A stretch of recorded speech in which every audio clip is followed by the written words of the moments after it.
कला और उत्सवों की नगरी कहे जाते गुजरात के वडोदरा शहर में गरबा का व्यवसायीकरण किए जाने का विरोध कांग्रेस पार्टी द्वारा किया गया है। गुजरात की वडोदरा नगरी यहां होने वाले भव्य गरबा आयोजनों के लिए जानी जाती है, लेकिन यहां गरबा को अब बिजनेस बना दिया गया है और कमर्शियल एंगल गरबा आयोजन पर हावी हो रहा है, जिसका वडोदरा कांग्रेस पार्टी द्वारा हाथों में बैनर पोस्टर लेकर विरोध करते हुए वडोदरा की मेयर पिंकी सोनी को आवेदन दिया गया।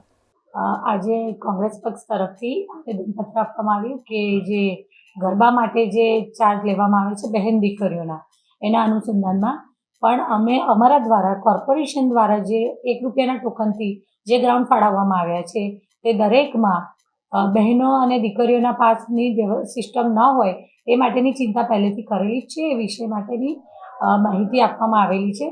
साथे साथे त्यां उपलब्ध जे पण त्यां कॉमर्शियल जे पण स्टॉल राखवामां आवशे तो ए लोकोनुं कॉमर्शियल जे रजिस्ट्रेशन थोड़ा दिवस माटेनुं पण भले होय टेम्पररी रजिस्ट्रेशन पेटर्नथी एमने फॉलो करवानुं छे अने ए लोकोना फूडनी सेफ्टी अने फूडनी क्वॉलिटी माटे अमारा कॉर्पोरेशनना फूड इंस्पेक्टरो द्वारा अवारनवार सरप्राइज चेकिंग पण हाथ धरवामां आवशे एवी पण अमे प्लानिंग पहलेथी करेली छे। वडोदरा कांग्रेस अध्यक्ष ऋत्विज जोशी और विपक्ष नेता अमीर रावत ने वडोदरा में गरबा के नाम पर किए जा रहे आयोजन को पैसा कमाने का जरिया बताया।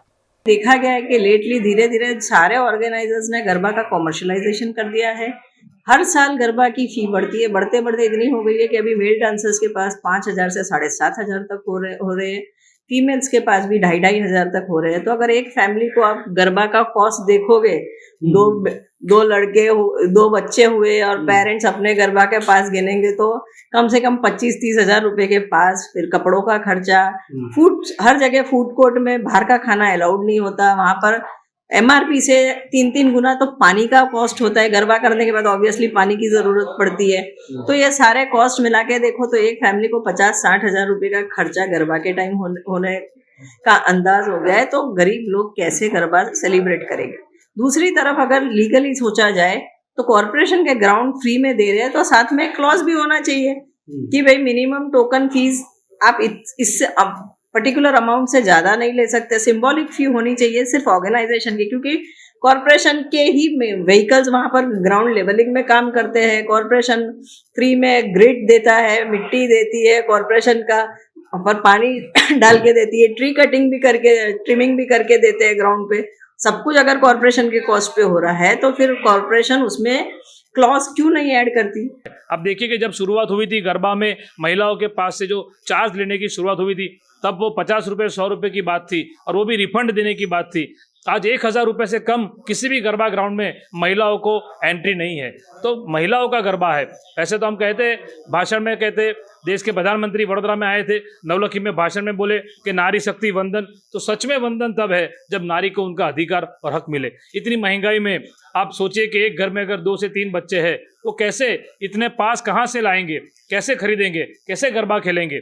जो त्यौहार है वो माता जी का त्यौहार है, वो कोई माले तुजार या अमीर का त्यौहार नहीं है, गरीब और मध्यम वर्ग का भी त्यौहार है।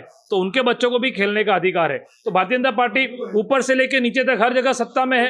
एक ऑर्डर करे सभी गरबा ऑर्गेनाइजर को कि कोई भी महिला के पास से चार्ज नहीं लिया जाएगा, तो उनको कौन रोक सकता है। किन लोगों ने इनके हाथ बांधे हुए हैं, हमारा ये सवाल है। और मेयर को हमने रजूआत की, मेयर ने कहा कि हमने ऑलरेडी कहा है। तो अगर कहा है तो अगर वडोदरा शहर का मेयर के नहीं सुन रहे तो किसकी सुनेंगे। तो जो भी गरबा ऑर्गेनाइजर ये महिलाओं का एंट्री का चार्ज ले रहे, तो अगर मेयर और कॉर्पोरेशन की नहीं सुनते तो उनके सामने एक्शन लो, केस करो, पुलिस केस करो और उनके गरबा वहां पे उनको रोक लगाओ।